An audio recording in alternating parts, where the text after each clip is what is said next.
Na aula de hoje, a gente vai falar sobre um dos temas de redação mais importantes que a gente tem para fazer, que fala sobre a corrupção no Brasil. Mais especificamente, sobre as raízes da corrupção. Esse tema é extremamente importante porque ele é base de várias discussões pertinentes sobre a realidade brasileira, né? É a base para vários tipos de argumentos que a gente poderia criar nos mais diferentes temas de redação para problematizar outros aspectos da sociedade que, de alguma maneira, são consequência da corrupção, que estão ligados à corrupção. A gente costuma fazer argumentos criticando problemas do Brasil e mostrando que, muitas vezes, esses problemas se devem a uma atitude inadequada do Estado, dos governantes, a atitude omissa dos governantes, ou a atitude de não valorizar as demandas da sociedade devido a valorizar os seus próprios interesses, acaba sendo um fator que, se não causa os problemas do Brasil, acaba agravando esses problemas, né? Então, por isso, a gente pode falar sobre esse aspecto nos mais diferentes temas de redação. Mas também, hoje eu queria falar um pouco mais sobre um dos aspectos mais importantes do nosso estudo, que é estudar as redações nota 1000 do Enem. Falar sobre as redações nota 1000 deve ser provavelmente a maneira mais proveitosa de estudar redação que você tem. As redações nota 1000 são aquelas que foram escolhidas pela banca do Enem como aquelas que atendem exatamente o que eles esperavam, os critérios de correção. Esse é um dos motivos pelos quais é importante, é útil falar sobre redação nota 1000. Em primeiro lugar, para entender o tipo de texto que os corretores esperam, o que eles esperam da gente na redação. Mas também para reconhecer aquelas pessoas que conseguiram ter sucesso na redação usando as suas estratégias. Com certeza, como a gente vai perceber nesses textos, muitos alunos usaram estratégias de estudo relacionadas com usar um modelo de texto. Não quer dizer, não tem como você fazer uma redação na sua casa que serve em qualquer tema, que você vai chegar lá independente do tema, vai escrever aquele texto e ele vai dar certo. Isso não existe, né? Hoje em dia, não tem como a gente fazer um texto totalmente genérico e esperar que ele vai ter sucesso. Porém, usar um modelo, usar uma estrutura de um raciocínio é uma coisa extremamente útil. E a gente vai perceber nessas redações que muitos alunos fizeram isso e deu certo. Com certeza, nesses textos, tem parágrafos de argumentação que não foram escritos pela primeira vez naquela hora que o aluno sentou lá e fez a prova. Pelo contrário, o que a gente pode ver é que essas pessoas estudaram os seus parágrafos de argumentação e criaram estratégias eficientes, estruturas interessantes, repertório sociocultural interessante, pertinente, argumentos e propostas de intervenção que deram certo. Então, a gente vai estudar esses textos visando ampliar também o nosso repertório de estratégias, de referências, de argumentos, de propostas de intervenção. Eu estou usando aqui esse material que eu preparei para vocês, que é uma apostila com redações nota 1000 selecionadas. Não são necessariamente, gente, as melhores redações nota 1000 no sentido, assim, das mais originais, as mais interessantes, ou as mais inteligentes. Não se trata disso, né? Eu escolhi as melhores redações nota 1000, aquelas que são mais úteis para você conhecer. Ou seja, aquelas que evidenciam uma estratégia altamente eficiente, altamente interessante de ser utilizada, né? Então, aquelas redações que vale mais a pena você ler para você conseguir uma nota 1000. A dica é, pega esse material, tá lá no Google Classroom, você baixa um PDF com várias dessas redações, e você fica ali no seu celular para você ler quando você não tiver outra coisa mais importante, você tiver, por exemplo, querendo ficar no Twitter ou no Instagram um pouco, né, passando a sua timeline, sem provavelmente acrescentar muito conteúdo. Em vez de você fazer isso, você pega esse PDF, abre lá e lê uma redação nota 1000. Você está no banheiro, está fazendo outra coisa, você pode ler uma redação nota 1000 e sair dali bem informado sobre a redação do Enem. Então, vamos ver alguns exemplos dessas redações. Alguns, eu já até citei alguns trechos dessas redações nas nossas aulas, porque eu achei muito interessante quando eu vi esses textos, e eu percebi o que o aluno tentou fazer, que realmente dá muito certo. E eu queria que a gente se inspirasse nesses textos para fazer também as coisas que dão certo na redação. Olha só. Essa é uma redação do Vinícius. Não está inteira aqui, a gente vai ler só um trecho, tá? o parágrafo de introdução do menino. A Constituição Federal de 1988, norma de maior hierarquia no sistema jurídico brasileiro, assegura a todos a liberdade de crença. Entretanto, os frequentes casos de intolerância religiosa mostram que os indivíduos ainda não experimentam esse direito na prática. Com efeito, um diálogo entre sociedade e Estado sobre os caminhos para combater a intolerância religiosa é medida que se impõe. Então, olha só, o que eu achei mais interessante nessa introdução, nesse parágrafo, que a gente poderia fazer também. Primeiro que é um parágrafo extremamente simples, né? Em alguns momentos ele até usa uma linguagem um pouco mais elaborada, mas, de uma forma geral, é uma abordagem relativamente simples sobre o assunto, porém extremamente bem organizada. Então ele fez uma frase, inclusive essa estrutura que eu passei para vocês algumas aulas atrás, falando sobre uma proposta de estrutura de redação nota 1000, para você seguir sempre e você escrever a sua redação naquele modelo. Olha só, uma frase apresentando o tema, contextualizando ele, nesse caso, contextualizando a importância dos direitos previstos pela Constituição de 1988, e aí depois ele faz uma frase problematizando o tema, uma frase começando com entretanto, conectivo adversativo, porém, contudo, não obstante, uma frase que mostra o que, na verdade, não está certo, o que não poderia ser assim, porém, na prática acaba sendo, e depois uma frase conclusiva.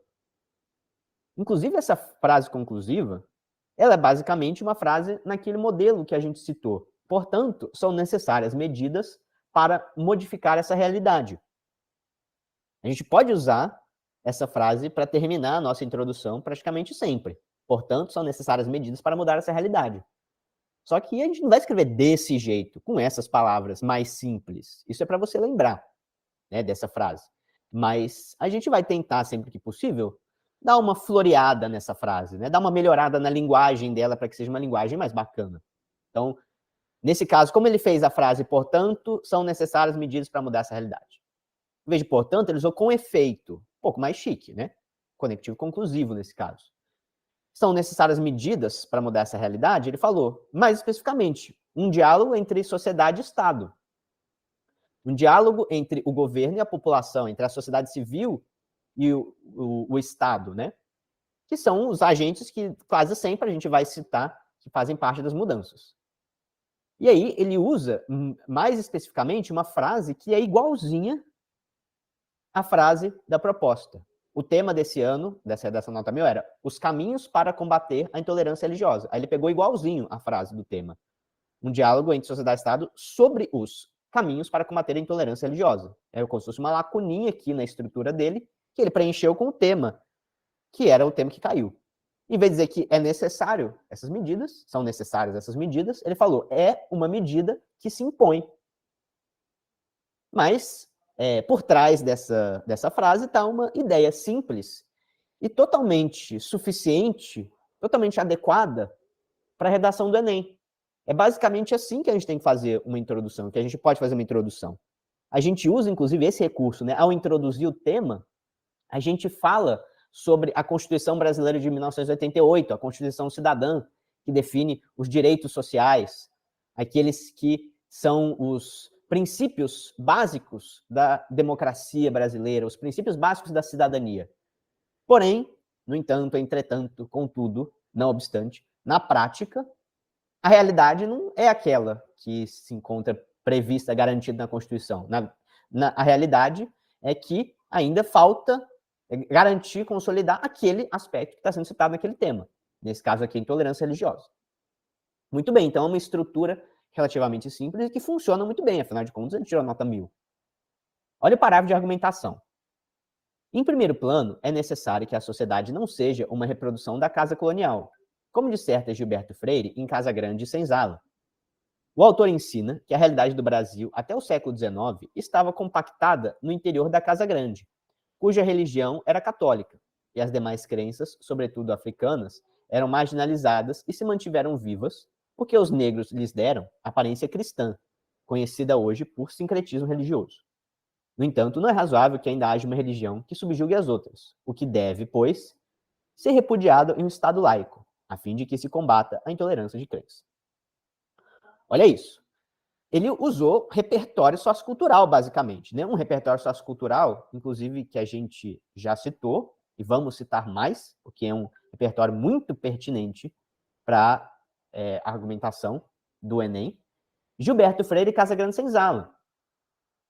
Casagrande Senzala é um livro que define de uma maneira antropológica, evidenciando no dia a dia, dentro da vida cotidiana dos brasileiros, aquela realidade marcada pela desigualdade social, pela segregação, pelo racismo, pelas diferenças de classe, e que está relacionado com muitos problemas diferentes do mundo atual. Quantos problemas diferentes a gente não poderia dizer que estão relacionados com essa divisão da sociedade que remete a Casagrande e Senzala no período colonial? Então, com certeza, um repertório extremamente útil para problematizar a realidade brasileira. E, nesse tema, ele conseguiu aplicar de uma maneira adequada, interessante, a questão da intolerância religiosa. Mas, em vez da intolerância religiosa, ele poderia estar falando sobre o racismo, sobre as diferenças de gênero também, que são citadas no Casagrande Senzala, um aspecto que divide, que evidencia a desigualdade do Brasil. Ele poderia estar falando das diferenças entre a periferia, os moradores de favela e as elites, como a gente fez no tema da última aula. O tema da última aula, justamente, procurava aplicar esse repertório sociocultural à questão das favelas. Aqui, o Vinícius aplicou a questão da intolerância religiosa. E aí, depois dessa frase, citando esse repertório, eles leva esse raciocínio para a questão que está sendo abordada no tema. Então, não adianta falar do repertório sociocultural e não relacionar isso com o tema do parágrafo. E faz uma frase conclusiva, evidenciando o ponto de vista dele, porque nessa frase final fica claro que ele está fazendo uma crítica a esse contexto, que ele está falando de uma forma a evidenciar um aspecto negativo da sociedade. Então, a gente não tem dúvida de que ele está se posicionando, de que tem um ponto de vista, que tem uma tese, algo extremamente necessário também, porque não adianta a gente falar do repertório, falar da história, e isso ficar solto, não tem uma relação com a tese, com um ponto de vista, com uma crítica, com a defesa de uma ideia. Olha o parágrafo de desenvolvimento 2 do Vinícius. De outra parte, o sociólogo Zygmunt Bauman defende na obra Modernidade Líquida que o individualismo é uma das principais características e o maior conflito da pós-modernidade e, consequentemente, parcela da população tende a ser incapaz de tolerar diferenças. Esse problema assume contornos específicos no Brasil, onde, apesar do multiculturalismo, há quem exija do outro a mesma postura religiosa e seja intolerante àqueles que dela divergem. Nesse sentido, um caminho possível para combater a rejeição à diversidade de crença é desconstruir o principal problema da pós-modernidade, segundo Zygmunt Bauman, o individualismo. Ou o repertório sociocultural da redação Nota 1000. Zygmunt Bauman, na obra Modernidade Líquida. Uma coisa que a gente falou bastante já, A gente está só no começo do ano, só no começo do curso, e a gente já citou muitas e muitas vezes Zygmunt Bauman em sua obra Modernidade Líquida. Não à toa, porque realmente esse repertório ele é extremamente pertinente. A gente insiste nele justamente porque é uma maneira interessante de abordar os problemas, relacionando isso com o contexto da atualidade, da modernidade, no caso do Bauman, modernidade líquida. E essa frase que ele usa, olha a frase que ele usa para citar esse repertório. De outra parte, o sociólogo Zygmunt Bauman defende na obra Modernidade Líquida que o individualismo é uma das principais características e o maior conflito da pós-modernidade. E, consequentemente, parcela da população tende a ser incapaz de tolerar diferenças. Até o consequentemente é uma frase genérica. É uma frase que provavelmente ele não usou a primeira vez, ele não criou na hora que ele estava escrevendo essa redação. Provavelmente ele fez em muitos e muitos temas de redação um parágrafo de argumentação com essa frase. De outra parte, o sociólogo Zygmunt Bauman defende na obra Modernidade Líquida que o individualismo é uma das principais características e o maior conflito da pós-modernidade. E, consequentemente, a classe política tende a adotar atitudes extremamente indiferentes com os problemas da maioria da população. como se vê nos frequentes casos de corrupção. Não é? A gente poderia usar esse argumento para falar sobre o tema de hoje da corrupção, ou para falar da perpetuação das favelas, da desigualdade nas favelas. Quantos problemas diferentes a gente não poderia relacionar com o individualismo, que é uma característica da modernidade líquida? E aí, justamente, né, ele conseguiu encaixar essa reflexão sobre a intolerância religiosa em um repertório sociocultural coringa, que ele conseguiu aplicar aqui. Mas ele fez isso também porque ele já tinha praticado bastante, com certeza, né? Praticado muitas e muitas vezes esse raciocínio, esse tipo de referência, escrito vários parágrafos de argumentação baseados nessa ideia, e isso se encaixou bem naquele tema. Olha a frase final também, com certeza é uma frase coringa. Nesse sentido, um caminho possível para combater a rejeição à diversidade de crença, ó, aqui é que é a lacuna, né? Nesse sentido, um caminho possível para tal é desconstruir o principal problema da pós-modernidade, segundo Zygmunt Bauman, o individualismo. E claro, é extremamente importante, né, na hora que você vai preencher essa lacuna do argumento coringa, do repertório sociocultural coringa, você fazer isso de uma maneira interessante também, de maneira a preservar a coesão do seu texto, antes de tudo, né? Você não vai ficar repetindo a mesma frase toda vez. Por exemplo, que o individualismo é uma das principais características e maior conflito da pós-modernidade. Consequentemente, ocorre frequentemente a intolerância religiosa. Aí depois lá embaixo de novo, né? Um caminho possível para combater a intolerância religiosa, usar a mesma frase várias vezes, não é legal. Aí você aproveita para fazer coesão, para falar isso de formas diferentes. Mas a gente consegue fazer ótimas reflexões usando isso que a gente costuma chamar de repertório ou raciocínio, argumento coringa. Mas para mim é basicamente um raciocínio estruturado. O que eu estou propondo para vocês é fazer um raciocínio estruturado, organizar na sua cabeça com base em algumas referências, com base em algumas ideias que são mais eficientes, que já foram testadas com sucesso na redação. Bom, eu trouxe mais uma redação que eu achei bem interessante, uma redação nota 1000 do Enem, a redação da Natália Marques, que foi minha aluna aqui em Juiz de Fora, que tirou nota 1000, uma das alunas que tirou nota 1000 na redação. Ela fez esse tema de 2016, que falava sobre a intolerância religiosa, e ela fez uma redação muito interessante usando repertório sociocultural coringa. Usando repertório que, inclusive, se eu fosse o corretor do Enem, tivesse lido esse texto, eu saberia que era a minha aluna, porque foram exatamente as coisas que eu falei ao longo do meu curso naquele ano, que eu achava pertinentes e que poderiam servir para o Enem. Naquele ano, deu muito certo, com certeza. Olha só a redação nota 1000 da Natália. Existem atualmente diversos conflitos religiosos no mundo, fato que pode ser exemplificado pelas ações do Estado Islâmico, que aplica uma visão radical do islamismo sunita. Nesse contexto, percebe-se que tal realidade de intolerância também ocorre no Brasil, um país com dimensões continentais e grande diversidade religiosa. Assim, tornam-se progressivamente mais comuns episódios de violência motivados pela religião, o que é contraditório, visto que o Brasil é laico e a Constituição de 1988 garante a liberdade de crença religiosa. Portanto, medidas que alterem essa situação devem ser adotadas. Aqui, ela fechou com aquela frase praticamente do jeito que a gente estudou, né? No formato mais simples dela. Portanto, medidas que alterem essa situação, essa realidade, esse contexto devem ser adotadas. É a forma básica dessa frase conclusiva, mas ela funciona, porque a introdução nada mais, nada menos, não precisa do que esse raciocínio. Um raciocínio conclusivo fechando as ideias que você apresentou. E aí ela faz também essa contraposição com a Constituição de 1988, Constituição Cidadã. Desde a introdução, ela está contrapondo essa realidade problemática, no caso desse tema, que era a realidade da intolerância religiosa, contrapondo isso com os princípios previstos pela Constituição, que nesse caso, né, acabam defendendo a liberdade de crença. Nesse caso, né, a referência é a liberdade de crença, que é contraditória com a realidade. Bom, na argumentação dela, também vamos ver alguns repertórios socioculturais que eu acho que são muito interessantes. A globalização é um processo que tende à homogeneização, à cultura de massa. No entanto, ainda existem diversas formas de expressão cultural e artística, assim como de manifestações religiosas. Dessa maneira, surge na população um preconceito latente, que pode evoluir e motivar a prática de atos violentos pelo indivíduo.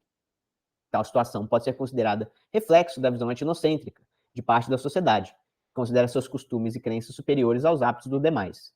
A educação brasileira, que na maioria das vezes é altamente conservadora, agrava a questão. Também é válido ressaltar que o aumento na eleição de políticos conservadores e que assumem uma postura radical na defesa de suas ideologias dificulta a diminuição da intolerância no Brasil. A ausência de representantes das minorias religiosas impede a implantação de políticas afirmativas que garantam, de fato, a potencialização da tolerância e a igualdade na manifestação das diversas crenças.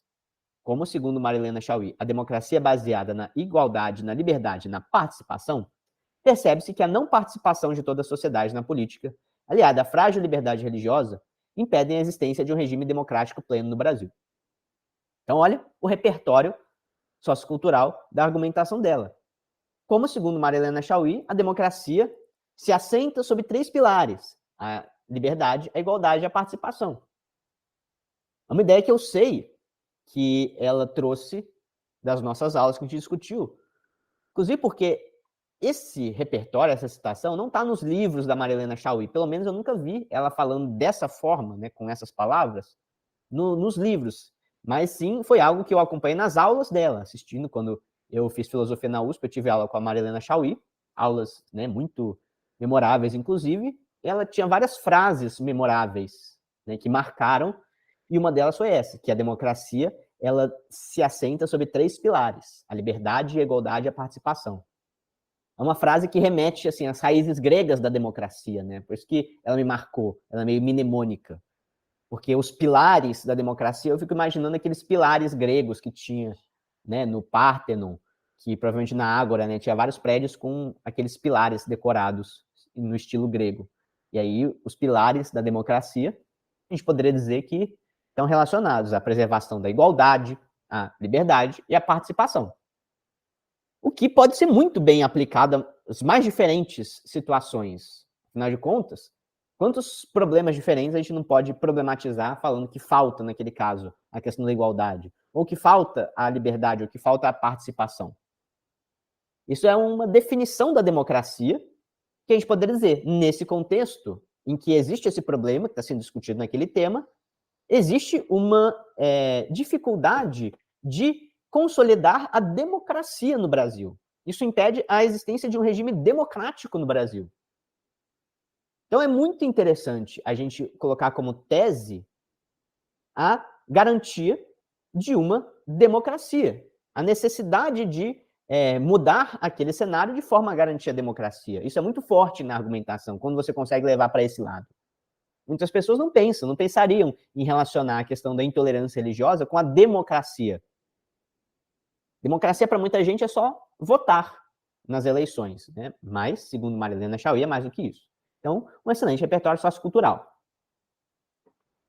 A conclusão dela, também eu achei muito bem estruturada, vale a pena a gente ver, por conta da estrutura com que ela apresenta cada um dos elementos necessários. Olha só. Portanto, é necessária a criação de cotas, o que deve ser feito pelo poder público, que garantam a presença de representantes das diversas expressões religiosas na política, o que permitiria a aprovação de medidas afirmativas que diminuiriam a intolerância no Brasil. Então, olha só, uma estratégia: garantir a representatividade na política, trazer para a política representantes dos diferentes grupos sociais marginalizados. A gente não está criticando a falta de uma democracia, com certeza uma das soluções para isso passa por democratizar mais a política. Além disso, é válida a criação de espaços de discussões nas escolas, direcionados aos pais e alunos, que conscientizem os futuros cidadãos sobre a legitimidade de cada religião, que amenizem a visão etnocêntrica de parte da população. Isso é um repertório sociocultural também, né? Criticar a cultura do etnocentrismo. O que é etnocentrismo mesmo? A gente defender que só a nossa visão é válida, né? No limite. Que só a visão que a gente construiu dentro da nossa cultura que é a verdade. É uma estratégia de mudança da realidade. Por fim, deve haver a criação de campanhas nas redes sociais, realizadas pela sociedade civil, que potencializem a tolerância dos indivíduos, o que conduziria a uma sociedade progressivamente mais justa, igualitária e democrática. O para quê da proposta dela que está muito legal, né? Isso que é o diferencial, talvez, do repertório. A gente vê uma discussão sobre um aspecto específico, a intolerância religiosa, a Natália levou para, né, a busca de uma sociedade progressivamente mais justa, igualitária e democrática. O para quê da proposta de intervenção não precisa ser melhor do que isso. Se a gente consegue relacionar o problema a ser discutido, a mudança que a gente está propondo, com a busca de uma sociedade mais igualitária, mais democrática, ou pela construção da cidadania, pela efetivação da cidadania, tudo isso é excelente como repertório. Lembrando também, né, que ela citou lá na introdução que tinha que ter uma participação da sociedade civil e do Estado para essa mudança, né? Ela falou que era necessário um diálogo entre a sociedade civil e o Estado.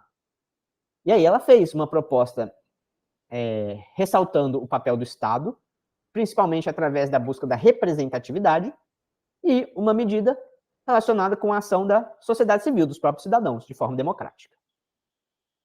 Beleza, meninas? Essa é a redação nota 1000 da Natália. Ela saiu do jornal, aqui essa foto aqui é do jornal de Juiz de Fora, mostrando realmente assim como a gente pode fazer uma ótima redação com esse repertório, um repertório que não era assim específico dessa discussão, um repertório que a gente praticou em várias situações diferentes e que naquele momento se encaixou muito bem. É isso que a gente vai tentar fazer daqui para frente. A gente vai tentar praticar o nosso repertório sociocultural na redação, que facilite, lá na hora da prova, você fazer um parágrafo de argumentação estruturado, um parágrafo de argumentação que você já praticou, que você já aperfeiçoou, que você revisou e que você sabe que traz ideias pertinentes, relacionando aquilo com o tema. Metade da redação já chega pronto. Você vai ter que ter a inteligência de relacionar essas coisas. Mas, né, isso é extremamente útil. Torna a discussão feita pelo seu texto mais interessante, né? Porque também a gente traz como repertório sociocultural os intérpretes do Brasil, o Gilberto Freire, o Raimundo Faoro, o Sérgio Buarque de Holanda, que são referências interessantes para refletir sobre o Brasil, refletir sobre os problemas do Brasil, para que a gente consiga sair de uma abordagem superficial, uma abordagem clichê. Por exemplo, no tema de hoje. Cortar as raízes da corrupção. Corrupção é uma discussão repleta de clichês, né, de ideias superficiais. Foi muito debatido, até mesmo desgastado, o debate sobre corrupção no Brasil nos últimos anos, né? E aí, às vezes, você pode até achar perigoso falar sobre corrupção na sua redação, porque, afinal de contas, né, já se falou tanta coisa superficial sobre isso que você pode ter medo de falar mais uma coisa superficial. E realmente, assim, a gente falar sobre corrupção, falar que aquele problema se deve à corrupção, pode ser um pouco complicado, porque muitas pessoas que não sabem refletir sobre o Brasil, problematizar a realidade, acabam usando isso como argumento, né? Falar, isso aqui é por causa da corrupção, esse problema, o problema da educação no Brasil está relacionado com a corrupção. Isso pode ser um clichê, um lugar comum, uma ideia superficial. Porém, por outro lado, é extremamente verdadeiro que a corrupção é um problema fundamental do Brasil e que uma boa parte dos nossos problemas, de alguma forma, está relacionado com a corrupção do Estado. A falta de verbas na saúde, na educação, a precariedade das escolas, do atendimento à saúde, assim como dos outros direitos sociais, com certeza está relacionado com a corrupção. Então, a gente tem que dar um jeito de falar sobre isso de uma forma interessante, de uma forma pertinente na redação. E aí que eu trago essa sugestão de falar, sim, sobre corrupção, falar que aquele problema do tema de redação está relacionado com a corrupção, mas fazer isso de uma maneira mais interessante, uma maneira mais inteligente. No lugar de falar sobre corrupção, você pode relacionar os problemas do Brasil com essas referências, com a existência de um Estado patrimonialista no Brasil, por exemplo, com a existência de uma cultura da cordialidade do brasileiro. Essas são maneiras de abordar esse problema e que se diferenciam de uma abordagem do senso comum sobre a corrupção. Não estou falando que são sinônimos, que é a mesma coisa, corrupção e Estado patrimonialista. Mas olha lá, o que é o Estado patrimonialista, que a gente já começou a falar, que a gente já começou a descrever? O Estado patrimonialista não é nada mais, nada menos do que uma característica da política brasileira em que ocorre uma apropriação privada, uma apropriação pessoal dos recursos do Estado pelos governantes. Ou seja, né, o Estado patrimonialista é aquele em que os políticos, aqueles que estão à frente do Estado, eles se apropriam dos recursos públicos como se fossem seu próprio patrimônio. Ou seja, né, de uma forma ou de outra, isso está relacionado com a corrupção. Essa, digamos assim, é a estrutura, é a cultura que permite que aconteça a corrupção de forma recorrente no Brasil até os dias de hoje. O Estado patrimonialista, segundo o autor, né, desse conceito, o Raimundo Faoro, no livro Os Donos do Poder, segundo esse sociólogo, segundo esse jurista, cientista político, ocorre no Brasil um uso da estrutura governamental, um uso do governo, do Estado, para benefício privado dos governantes. Ou seja, isso é a base da corrupção. Então, no lugar de você falar superficialmente sobre a corrupção, você vai relacionar isso com a existência de um Estado patrimonialista no Brasil. É muito mais interessante, é muito mais pertinente falar sobre isso do que falar sobre aquelas ideias superficiais que muitas pessoas falam sobre a corrupção e que acabam gerando redações clichê, redações com lugares comuns muito repetidos sobre esse assunto. Outro aspecto da corrupção que a gente poderia substituir por um conceito mais interessante é a cultura que permite que a corrupção aconteça, que é a cultura da cordialidade dos brasileiros. Nesse tema de redação, atenção, né? A gente está falando sobre a corrupção, mas a gente está falando que a corrupção ela tem uma origem, tem uma raiz na sociedade civil. Ela não é só algo que acontece por causa dos governantes. Isso é importante de reconhecer, né? A corrupção dos governantes, segundo uma determinada visão, ela é reflexo de uma corrupção praticada pelos cidadãos, pelos brasileiros no dia a dia. O fato de o brasileiro constantemente desrespeitar as leis, desrespeitar as regras coletivas de uma maneira a levar vantagens pessoais é a base da corrupção. A corrupção do Estado ela é um reflexo da corrupção da sociedade que os brasileiros praticam no dia a dia, através do jeitinho brasileiro, né, do famoso jeitinho brasileiro. Essa é uma determinada visão, né? O tema de redação, se vocês lerem ali os textos da coletânea, eles estão falando sobre isso. Estão falando que a corrupção no Brasil ela não está relacionada só a uma atitude dos governantes, mas também ela reflete a atitude da própria população. Essa é uma determinada visão, né, sobre o assunto. Você também pode discordar sobre isso, falar que mais importante é a corrupção do Estado. Mas, nesse tema, é interessante você falar também sobre a corrupção identificada entre a população. Não só a corrupção cometida pelos agentes políticos. É o famoso jeitinho brasileiro. Quantos problemas do Brasil a gente não pode relacionar com o jeitinho brasileiro? Sobretudo a corrupção, né? A corrupção talvez seja um dos principais problemas que a gente pode relacionar com o jeitinho brasileiro. Por outro lado, jeitinho brasileiro, assim como corrupção, são ideias que já estão um pouco clichê, um pouco batidas na redação. Redações que falam sobre o jeitinho brasileiro, que citam o jeitinho brasileiro como um argumento, são redações que já têm uma abordagem mais batida, que virou um lugar comum, né? Além disso, essa expressão jeitinho brasileiro é uma expressão meio coloquial, né? Uma expressão informal. É mais interessante se você, no lugar de falar sobre o jeitinho brasileiro, você falar sobre a cordialidade do brasileiro. Muito dessa crítica ao jeitinho brasileiro remete a esse conceito da cordialidade do brasileiro, que foi descrito por Sérgio Buarque de Holanda no livro Raízes do Brasil. A cordialidade do brasileiro, ela se caracteriza por uma atitude individualista perante a coletividade. Uma atitude que muitas vezes relativiza o interesse coletivo, as regras, as normas, as leis, para que haja um benefício pessoal naquela situação. Isso se deve, segundo Sérgio Buarque de Holanda, a essa cultura do homem cordial.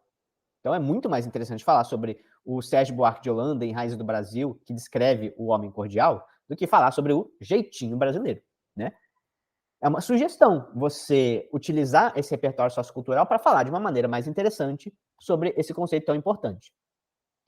A gente já falou em outras aulas sobre a existência de um Estado patrimonialista, e aqui mais uma vez esse conceito aparece, mas nesse tema eu acho que é um dos mais importantes de citar o Estado patrimonialista, né?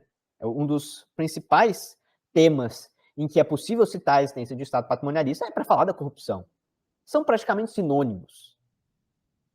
O Estado patrimonialista, ele descreve uma política autoritária, ou seja, uma política que negligencia a participação dos cidadãos, mas também os próprios interesses dos cidadãos. Os governantes colocam os seus interesses pessoais, os seus interesses privados, acima do interesse coletivo. Devido a isso é que a gente tem tanta dificuldade de mudar a realidade dos diversos problemas sociais do Brasil. Quantos problemas diferentes a gente não poderia dizer que se deve à falta de políticas públicas do Estado que modifiquem aquele cenário? Isso é uma estratégia argumentativa, né? Estou falando para você um argumento que você pode usar em muitos temas diferentes. Que a falta de políticas públicas do Estado brasileiro é uma das principais responsáveis por aquele problema. Ou melhor dizendo, a gente também poderia colocar nesses termos, que as políticas públicas do Estado brasileiro para aquele problema são totalmente insuficientes e inadequadas, tendo em vista que o próprio Estado, a própria classe política brasileira, não tem uma preocupação real com os interesses da população, devido à existência de um Estado patrimonialista.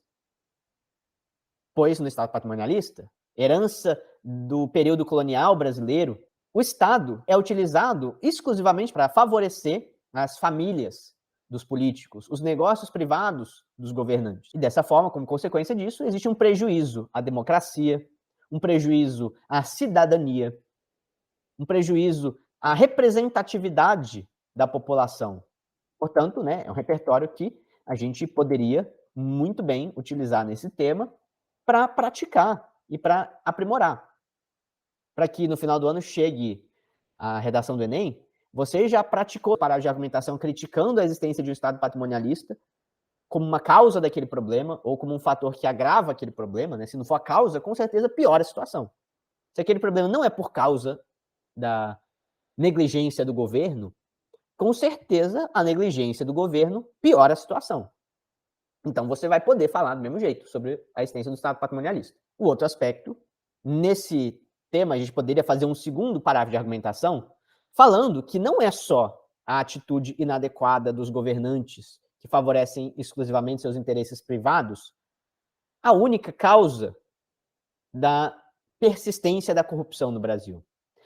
A corrupção também persiste, a política brasileira é corrupta também por causa da própria atitude da população, da cultura do brasileiro de negligenciar muitas vezes o interesse coletivo, negligenciar a aplicação das normas, das regras, das leis de maneira igual para todos, visando obter uma vantagem pessoal, um benefício pessoal quando essa oportunidade aparece, né?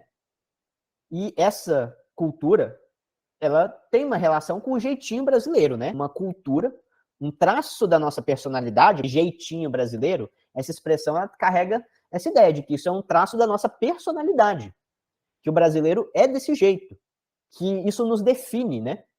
E não à toa, né? A melhor maneira de falar sobre algo que nos define, que faz parte da nossa identidade, seria citando um livro como Raízes do Brasil.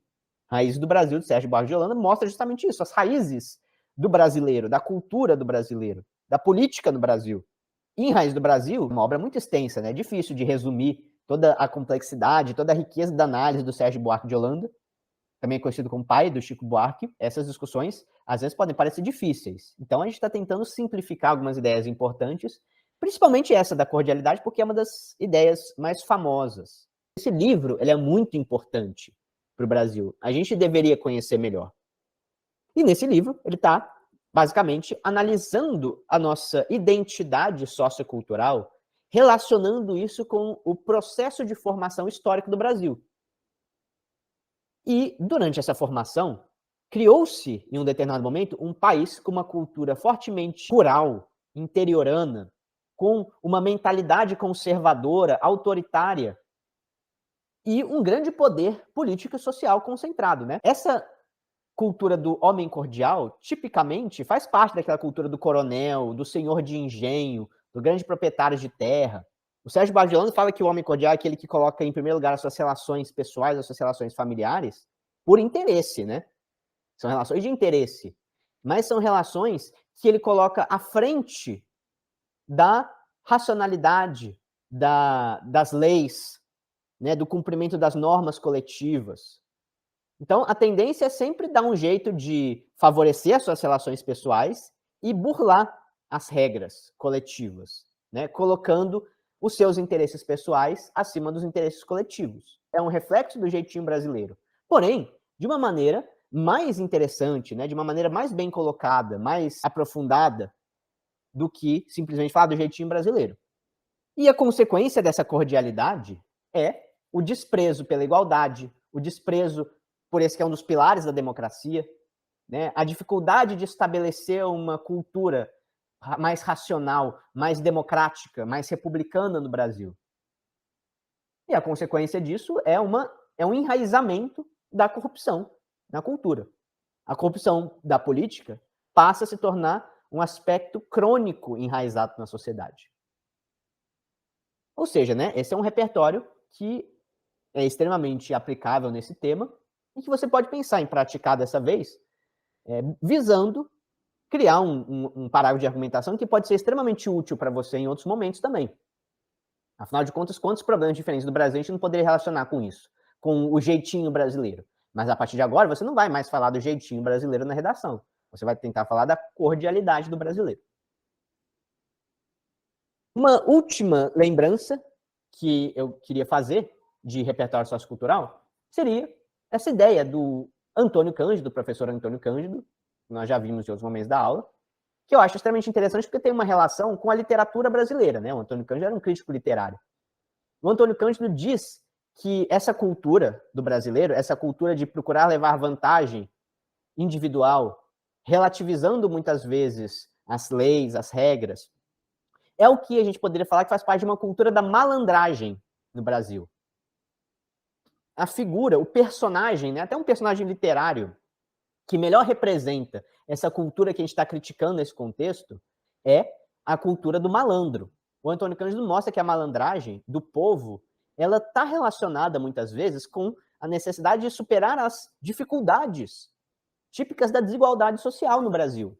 Então, a corrupção da sociedade nem sempre pode ser considerada responsável pela corrupção no Estado, na corrupção na política, porque muitas vezes o povo ele usa o jeitinho brasileiro, ele usa a malandragem para tentar sobreviver. Isso que pode parecer uma corrupção do homem para levar vantagem, no Brasil, frequentemente, é uma estratégia de sobrevivência. Você espera que as pessoas aceitem passivamente a falta de oportunidades, a miséria social, né, a desigualdade estrutural, a violência, inclusive violência muitas vezes da parte do Estado, aceitando todas as regras do jogo, muito realista esperar que todo mundo siga as regras do jogo e continue vivendo, né, a desigualdade, a violência, a falta de acesso à política. E aí é o que o Antônio Cândido disse. E ele mostra isso num ensaio, relacionando isso com a literatura brasileira. Por exemplo, né, com o Memória de um Sargento de Milícias. Esse livro, depois a gente vai falar até nas aulas de linguagem, um pouco mais, mas ele traz uma personagem que é o malandro, o Leonardo Pataca. Pra gente lembrar, né, que não existe só essa visão de que a malandragem e a falta de ética no dia a dia é a causa da corrupção de todos os problemas do Brasil. Para terminar, então, as propostas de intervenção, quando a gente falar do Estado patrimonialista, qual que é o problema, não é? É a falta de um conhecimento, inclusive, dos políticos sobre os problemas vividos pela população. É uma falta de preocupação dos políticos com as demandas dos cidadãos, mas também é uma falta de conhecimento, de vivência desses problemas. A gente poderia dizer, né, que o Estado patrimonialista é aquele em que a população, em que a sociedade civil não tem acesso à política porque ela virou um patrimônio dos políticos tradicionais, das famílias, das oligarquias, das elites brasileiras. Uma minoria que controla o poder de Estado e não permite que a população participe. Portanto, o antídoto do Estado patrimonialista é a representatividade política. Então, a gente poderia falar de aumentar a presença dos grupos marginalizados na política, né? Formar jovens para que eles sejam cidadãos conscientes sobre a sua posição na sociedade, possam, inclusive, representar mais efetivamente os seus interesses das suas comunidades, do seu grupo social. E aí, né, a gente poderia falar, né, de uma proposta voltada para os moradores das comunidades socialmente vulneráveis, principalmente as lideranças comunitárias, sindicatos, bairros, grupos de interesse, que poderiam se organizar para, em primeiro lugar, divulgar informações sobre a política, informar, transmitir mais conhecimentos sobre o funcionamento da política, da representação eleitoral no Brasil, de forma a engajar as comunidades na participação política, na discussão das questões de interesse coletivo. Assim como outras propostas que poderiam aumentar a representatividade, né? Mandatos coletivos, quando grupos se organizam para realmente mais pessoas serem eleitas e representarem uma comunidade. Isso já é algo que já foi viabilizado. Aí a política fica menos pessoal, né? Não é aquela pessoa que está ali no poder. Na verdade, o que está no poder é a população que elegeu os representantes. Né? O poder não é do representante político. Assim como, né, outras medidas para promover mais cidadania, mais consciência política, como, por exemplo, criar espaços nas escolas, nas salas de aula, grêmios, espaços estudantis, jornais estudantis, com atividades que promovam discussões sobre os problemas coletivos, de maneira que todos possam ter um papel mais ativo na sua própria realidade. Com isso, qual que é a finalidade dessas propostas? Garantir a participação, que junto com a liberdade, com a igualdade, é um dos pilares da democracia, segundo Marilena Chaui.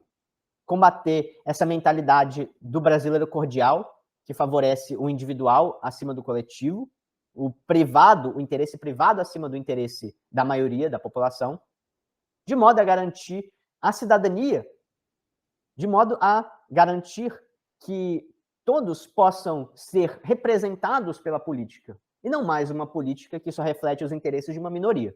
Claro que é um problema bem complexo, né, de ser resolvido. A nossa proposta de intervenção não vai resolver esse problema crônico de 500 anos no Brasil, mas a ideia é que você traga questões pertinentes na sua proposta de intervenção, como a questão da representatividade, como a valorização da cidadania, como a participação junto com a igualdade e a liberdade, junto com a ideia de construir a democracia, como a gente viu lá na redação nota 1000, né? São esses termos que o Enem espera da gente na proposta de intervenção. Então, esse tema, eu sei que a discussão não é tão fácil, né? É uma discussão que, se a gente fosse aprofundar, ela é extremamente complexa sobre o Brasil, mas o nosso objetivo com essa discussão, com essa aula, é o de a gente ir aperfeiçoando as nossas estratégias de argumentação para fazer redação.